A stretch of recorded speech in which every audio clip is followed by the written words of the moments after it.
1983 pogrom happened just after the 1983 July 23rd.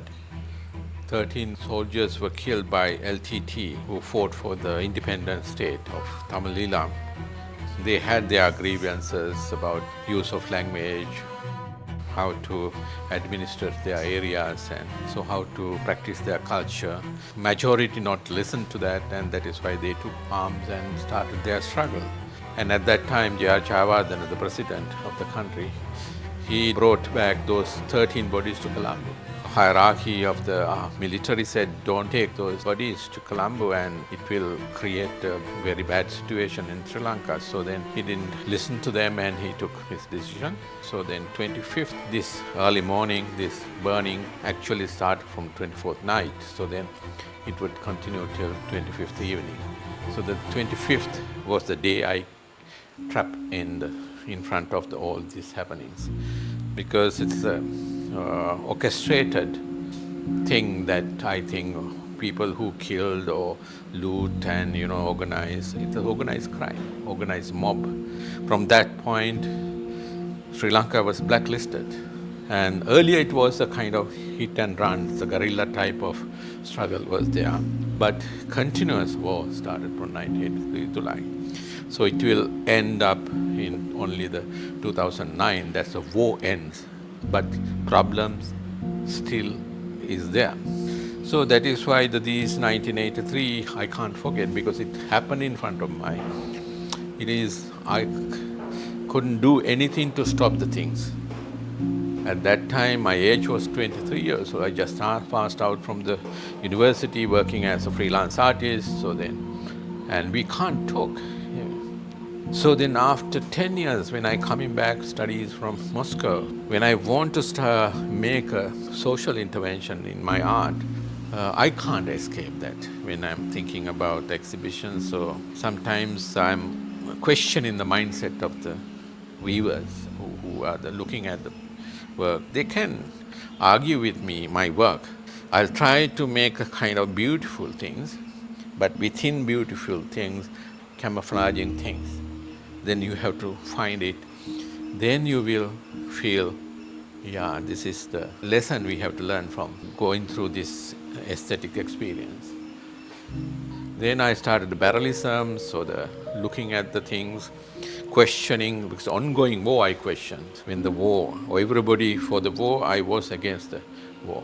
Most of them, not everybody, but majority was for the war, even Buddhist monks. So that is why the barrelism to neo-barrelism and post-barrelism came. They were appreciated my art, but some were not appreciated. They think, I'm not doing any art, I'm doing a political thing. Yeah, art is political, according to me. You can announce that you are not political. It's also a political statement. The nationalists, they were against barrelism. They made parody out of it. From 2005, I got a lot of fear around my work. People thought I might be abducted someday.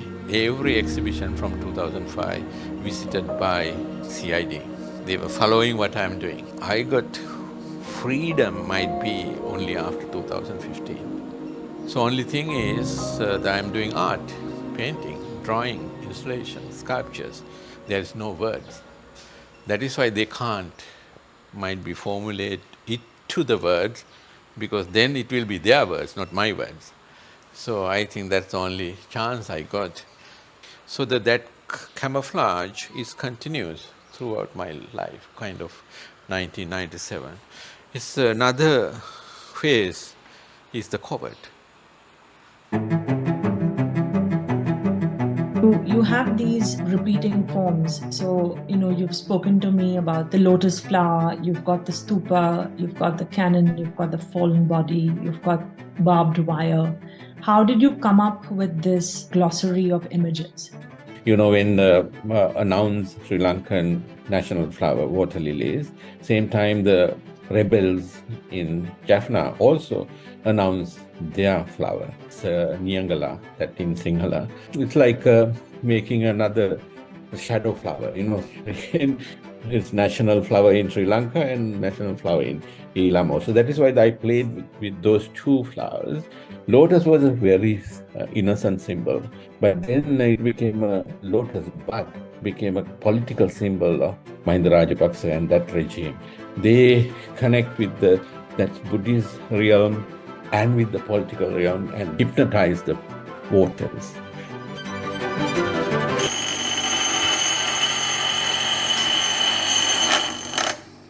Covert is the kind of response to the what is happening around me, and always I'll do that.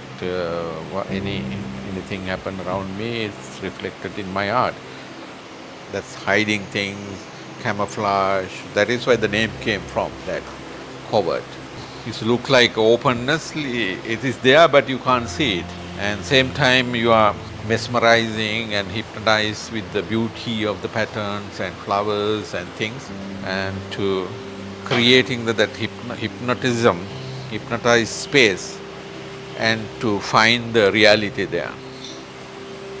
It is maybe the Sinhalese or Tamil previous designs, it's called Vakadeka. So when the very first drawing they do two curves together and it's continue and it's transformed to Thiringitale, so a lot of design around it, and you can kind of endlessly develop that one. So might be that is kind of things in here. For example, one curve coming like a Vakadeka, so then come here and then turn it. Continuous patterns of going and again, and it's repeating. You responding to the rhythmic line and you continue it to the new form.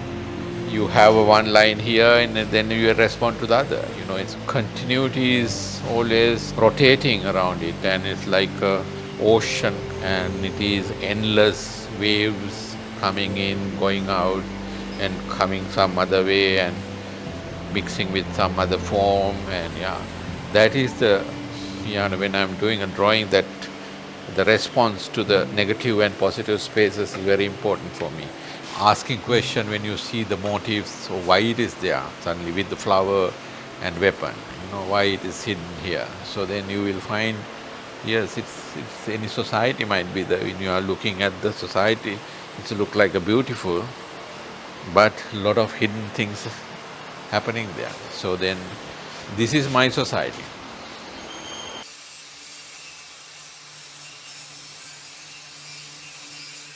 So the original idea was that in the gallery center, this should be in the center of the floor, and it stands alone, and floor will be covered with the continuation of the same drawing, and you can walk on it. So there were some limitations in the gallery space, and so that is why we first made the only column part, and we showed in Venice. Then I thought might be the go with the same material like rods and experiment with that, and so that it's going well. So now it has this idea to have a 18 feet and 18 feet width. It's like a so-called squarish space, because if you cannot walk on the drawing, if you cannot go into the work, that means you are looking at it far away from. So then you will see the column, you can get some idea of the column. But the drawing on the floor, you feel when you walk on it, because it carry you around the work and you are enveloped with that idea. When 1976 or something, when I went to one of my father's teacher, S.P. Charles, and I worked with them in traditional designs. So might be that also the unconsciously embedded to my system. That is why I'm not envy to the traditional forms. Yeah, it can be, you can continue it, so then it will be the tradition. If you copying it, it is dead. So you can flow it. Yeah, it's like a river. You have to go always moving. Kind of continuation of Rangoli and column. It is Asian practice. It is in our culture, especially the Tamils have this making column in the front of the houses at festive season, and around lighting lamps, they are making designs around it. Yeah, those might be the unconscious inspiration for me. It is setting in your mind. In one day it will come out as another, giving your own form. It has to go within to you, not copying it. And it is a part of you, it's becoming a part of you. Tiringithale or Liavala, all cultural, Sri Lankan design embedded should be kind of, whatever you do, you nurtured within this culture. So then that imprint somehow come to you. Then you have to manage it, express you now, today, not the past. And not the you are doing not the restaurer's work, you are doing the inventor's work. Oh, I don't like the word creator. Or a producer, new producer. Creator is related to the God. A big word. Now we are producing things. Producing creatively, yeah, you can say, might be. I like the word produce, yeah. Because we are the workers. Yeah, we are creative workers, yeah. The work of the creator. Yeah, it's a good labor. You have responsibility. You cannot be irresponsible. You have to work and work. Learn and learn and learn. Think and think.